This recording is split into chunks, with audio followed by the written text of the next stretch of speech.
अस्सलाम वालेकुम। तमाम दोस्तों को बहुत बहुत ईद मुबारक।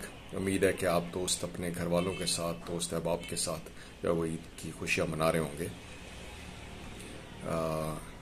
मेरी तरफ से ये ईद का पैगाम, मुबारकबाद का पैगाम पेश खिदमत है, इस बात के साथ कि ईद का दिन तमाम कौमों के लिए अल्लाह ताला ने रखा है और उसका बुनियादी मकसद यही है कि उस दिन अयादा किया जाए।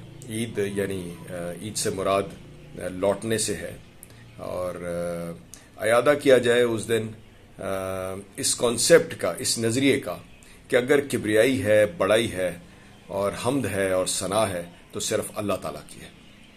और इस तरह, इस एतबार से सरमायादारियत, साम्राज्यत और इंसानों पर यानी अलियतुन्नास मलकुतुन्नास, इंसानों पर इंसानों की बादशाहत का इनकार है।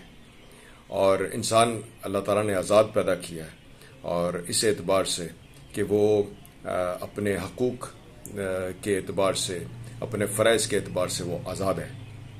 और कोई भी निज़ाम जो उसको ग़ुलाम बनाएगा, वो सरमाए की बालादस्ती का हो यानी सरमायादारियत हो, साम्राज्यत हो, वो तकसीम की कोई भी सोच हो, वो उसकी मजम्मत की गई है और इस दिन उसका अयादा किया जाता है और बार बार अल्लाह ताला की किबरियाई और बड़ाई उसको मनवाया जाता है।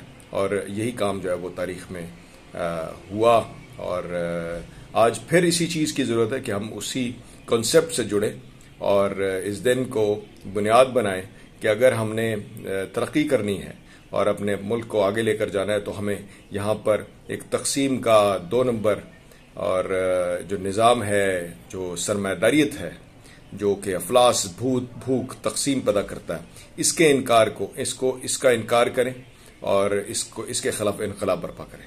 तो मैं उम्मीद करता हूँ कि इस कॉन्सेप्ट के साथ हम अपनी सोच को पवित्र करेंगे और मुनज़्ज़म होकर इज्तिमाइयत के साथ जो है वो हम इस इनकलाब को बर्पा करेंगे कि जिसमें किबरियाई जो है वो अल्लाह ताला की कायम होगी, यानी एक अदल का सिस्टम कायम होगा और साम्राज्यत और सरमायादारियत जो है वो टूटेगी। बहुत बहुत शुक्रिया।